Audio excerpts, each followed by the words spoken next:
When you see yourself, you gotta be yourself. Hello, friends. I am Joel Walkowski, and I am a professional gambler, and I am coming to you 5 times a week on the Props Network, picking NBA games. 44 and 30 on the year. Yesterday, this has been a theme with a couple of my podcasts lately. I've been talking about Willy Wonka and the Chocolate Factory and that line, "Oh, the chocolate tastes terrible." Every year I lose a prodigious amount on the Super Bowl. I bet my heart on the biggest game of the year, not my head. I do that in stone. So if you've been following on the Props Network all week, you know that I predicted Tampa to win. You know I predicted the under. And I bet KC anyway. And suffice to say, that happened. And I bet these big bets, sometimes you do need to get kicked in the teeth. A lot of my best gambling runs came after those dark moments when you're soul searching, wondering how the bottom line doesn't add up. And you know what? If you have had the week I had, you don't care about that, because I'll toot my own horn a little bit here, because the professional gambler is 44 and 30 on the year. Yes, he went wrong on the Super Bowl. Yes, he lost a bundle on the Clippers yesterday, but Joel Walkowski, financial advisor, I am lighting up the stock circuit. We got penny stocks, we got EV, we got cryptocurrencies, we got gambling, ETFs. It's all been out of the park. So how am I going to be disappointed about losing on the Super Bowl, to take my druthers, to learn my lesson and move forward, if I'm still up prohibitively on the week? I didn't lose to lose. I lost to learn, and I ain't learning shit. Well, I did learn not to try and reshape vinyl records in the oven this week. I know I've been talking about my records on the show a little bit too much, but sometimes you just got to stay in your lane, do what you do. And with that, I got to put my pal Giannis Antetokounmpo on blast. Can you bring this up, Sammy C? Bring up this tweet. Look at this. "Oh, I heard Shakira and J-Lo are not performing because it's the weekend. They don't work on Sunday." There is nothing I hate more than an athlete trying to be funny. And yes, this is informed by my decade in comedy. I've watched Meta World Peace headline at Caroline's when I can only do a 15-minute set there, when I have to jump in front of the limelight. So when I see a crappy joke, the hackiest shit that would be on a popsicle your dad eats and be said to no response, be said by Giannis on Twitter to worldwide acclaim, it sort of grinds my gears like I'm some method of watchmaker. So that being said, Giannis, you don't do what I do. I don't do what you do. I don't lead my team to the playoffs and stop generating good looks in the last 5 minutes. I don't give my brothers jobs that they don't deserve. So you don't be saying sports jokes. That's my territory. You do you, I'll do me, and we will have a beautiful understanding between us. But if you're going to be trying cracking wise, Giannis, I will slide in those DMs. I'll tell you, yo, that shit hack. Your word usage has terrible economy. The punchline's weak. And you know what, Giannis? Google a joke before you put it out there. 3 million people making that joke. You can't be doing the same thing. Giannis is a rare talent, but not when it comes to joke writing. Okay, but I digress. 44 and 30 on the year. So we want to talk about the day slate. February 8th, not a great slate. It's okay. There's some interesting matchups. And I'm going to piss off Sam here, but the big pick of the night, scroll down, baby. Let's talk about Raptors, Grizzlies first. Okay? Let's talk Raptors, Grizzlies. We see it opened at Grizzlies plus 2.5. We see it's Grizzlies +2, and I am inclined to take Memphis here. And this is kind of a toss-up if you ask Joel Walkowski, basketball fan. But if I look at the betting spreads, I see that less than 35% of tickets are being written on Memphis, but over 60% of bets are on Memphis. So there is a discrepancy there. And I watched a lot of Toronto over this week. I am very impressed with Fred VanVleet justifying that contract figure. I'm seeing Kyle Lowry, the heart and soul of that team, be put in trade rumors, but there are some worries, and not even related to OG Anunoby being out. But what's up with Siakam? Siakam, watching this guy over the past 2 years, I was like, oh, this guy can get to the hoop whenever he wants. This guy's settling for outside shots. He is shooting contested long twos when really I think there's a level of physicality that he can get to that few others can match. And at this point, I'm disappointed with how he's played for maybe going back to last July. When's the last time any of us saw good Siakam? We see that his three-point shooting doesn't justify him taking that many threes. And in this matchup, you actually see a lot of inefficiency on the Memphis Grizzlies offense as well. Ja has had a rough few games. They had a couple of their supporting players, Kyle Anderson comes to mind in particular, are not having great efficiency seasons.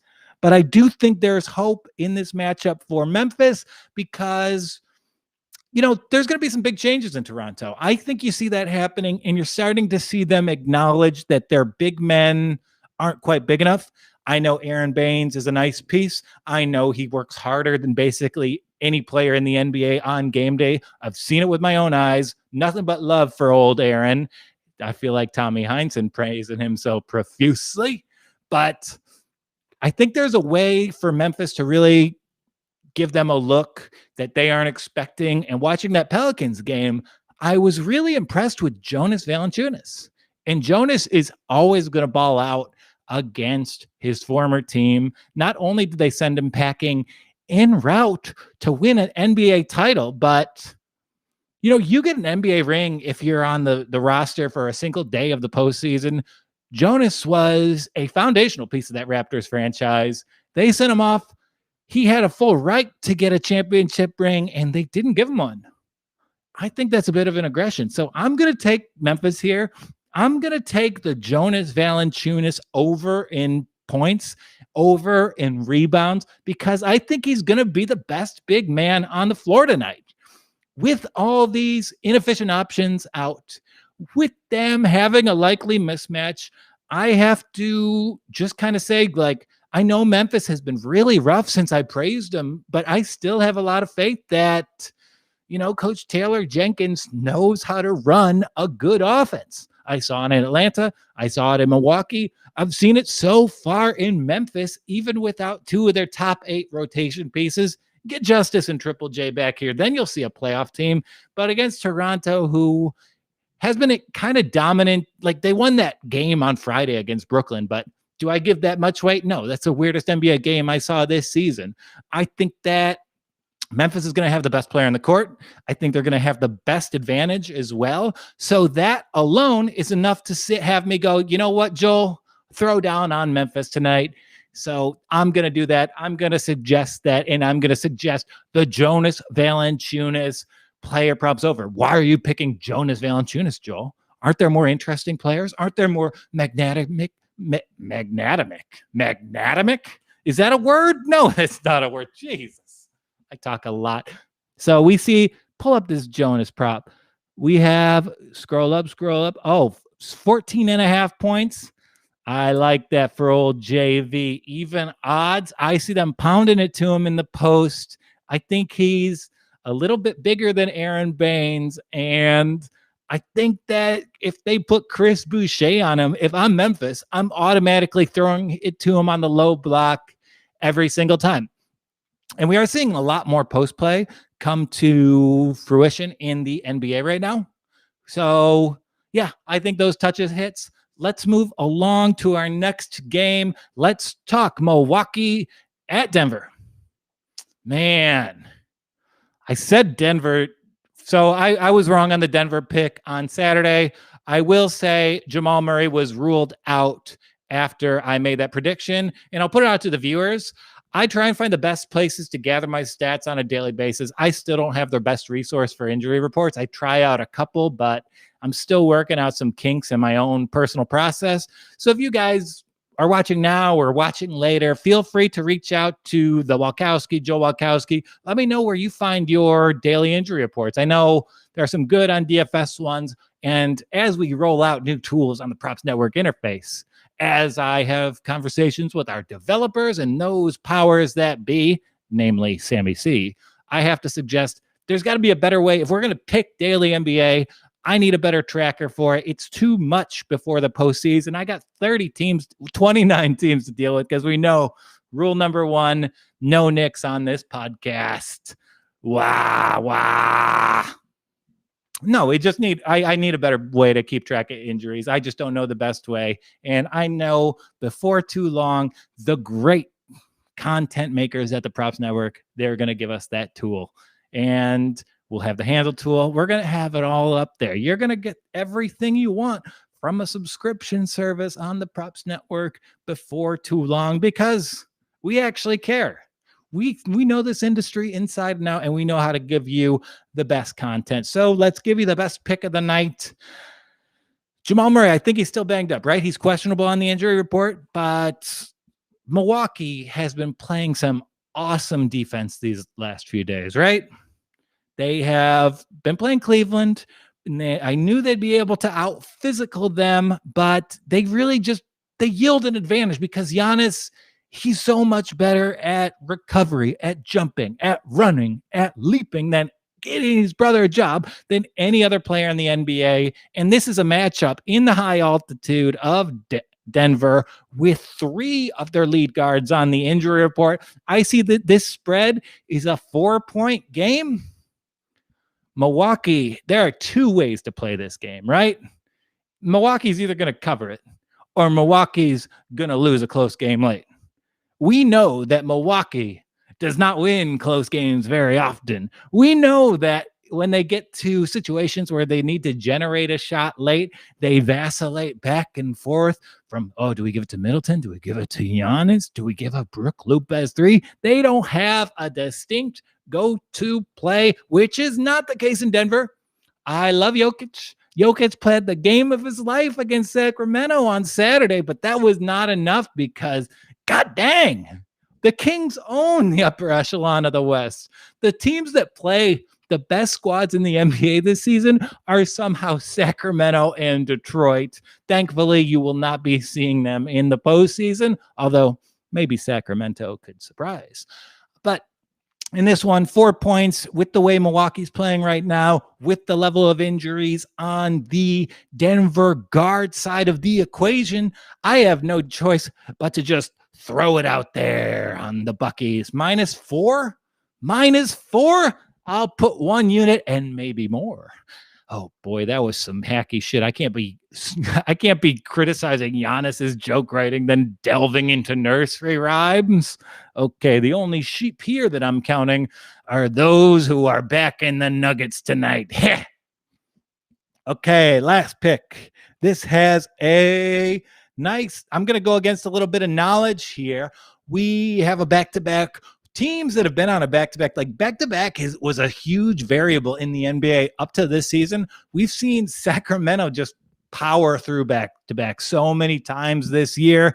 And we have Cleveland headed to Phoenix. Phoenix played yesterday. They had a great team win over the Boston Celtics. And, maybe you'd want to look at Cleveland here, but how do we really feel about the Cavs? Have you guys had a conversation with a Cavaliers fan? Because when you do, a lot of that conversation goes to, you know what? I don't really like Colin Sexton.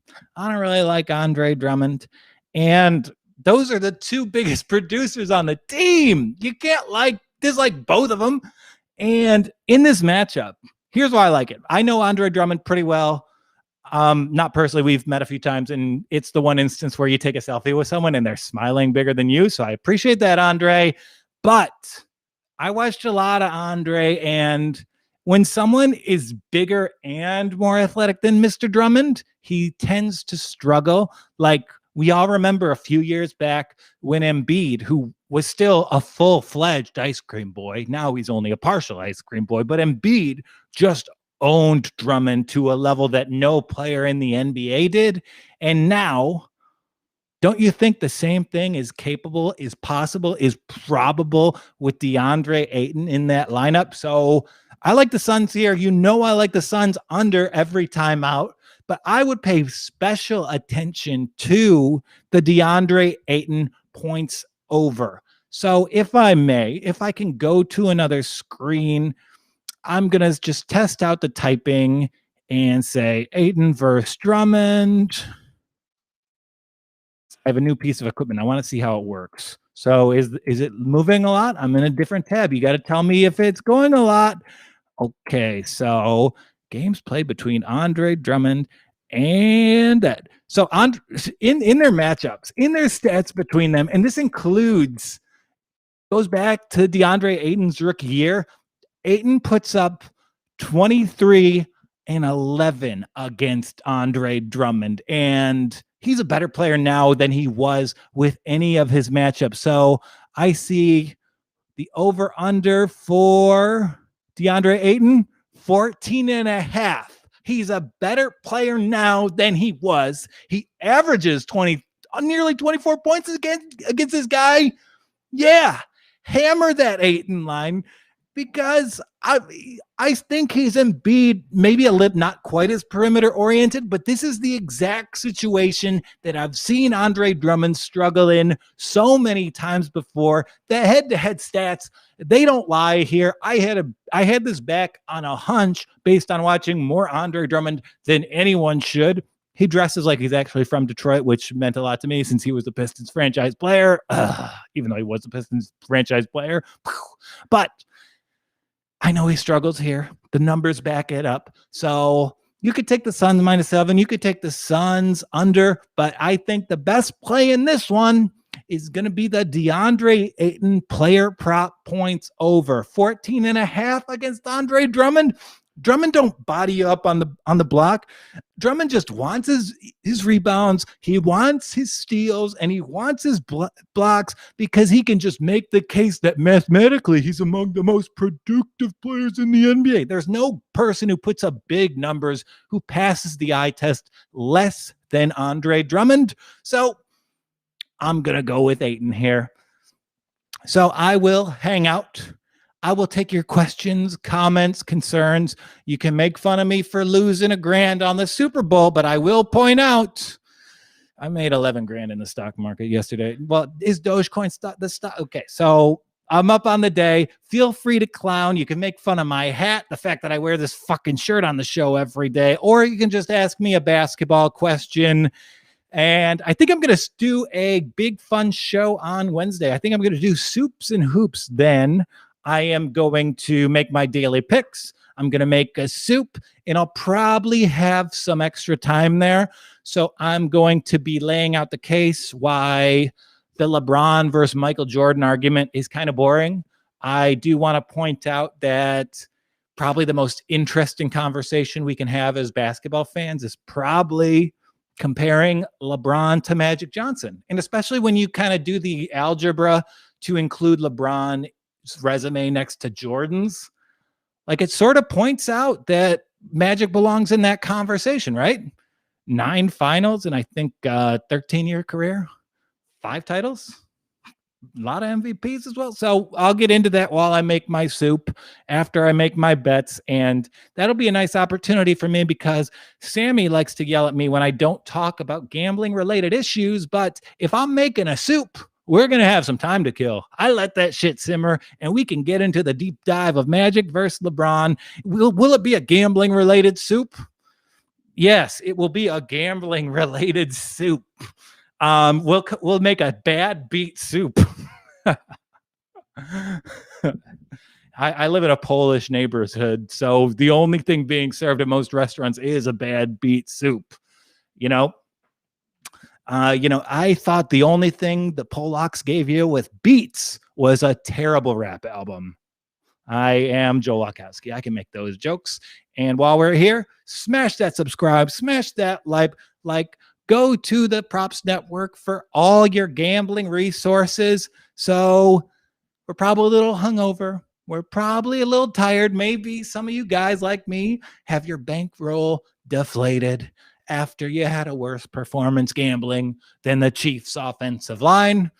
And I feel proud. I'm proud of myself as a gambler for knowing exactly what would happen in the Super Bowl and still managing to lose money on it. That is the Joel Walkowski professional gambler promise. We all know I pay my bills with the basketball. How do we do on props? there was only one prop I cared about, roughing the passer. We got that out of the way nice and early so we could kick back, have our vegan Ben & Jerry's, pay attention to that, Joel, and lose a big wad while my fiance plans our wedding. It was a fun time. We put out some fun content for it, but I'm glad football's over because now we delve into real degeneracy. I'm following hoops explicitly. I'm pitching a podcast for Thursday to Sammy C that I think you guys will dig. So join for that journey. I can't wait to talk to you with you guys about hoops again on Wednesday. If you guys have a soup you want to see me make, I swear to God, I'm a very good soup maker. I got some secrets I'm going to show you guys. I'm going to have some picks I'm going to give. So we are going to have a super time on Wednesday afternoon at 2:00. Soup's on. I'm going to post my ingredient list on my Twitter at 9 a.m. that day in case any of you degenerates want to get into the soup fun with me. All right. So I don't see anything hollering in. Any other slates? Yeah, that is a good question. My model tells me to take the Spurs over the Warriors tonight. I don't really have a good hunch about that. The Spurs are probably the team that I'm the least familiar with this current iteration of the roster. I mean, I think we all can have that as basketball fans. Don't we kind of view the Spurs under Popovich the way we view the Patriots under Belichick? I mean, it's the same old. But I do see that Golden State, they are plus 1.5 point favorites. And given that Wiseman's out, given that Looney's out, I think there is a template for well-run organizations to beat the Warriors. And yeah, the Mavericks beat them on Saturday night in a game where no defense was played, and they were just putting on a show for the lazy viewers. But tonight, I think the Spurs are the play. I think that's just decent value here. My whale tail model suggests this as well. And personally, given that from a basketball perspective, there's a lot you can do to disrupt the Golden State Warriors, given their current slate of big men. I trust the Spurs to do that, even possibly sans Aldridge. Again, I still need that better injury report site. Dang it all.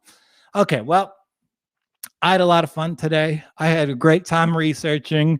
And when I have a great time researching, it's because I'm procrastinating a homework assignment. So I'm going to go dive into that. Until Wednesday, this is Joel Walkowski for the Props Network, walking off.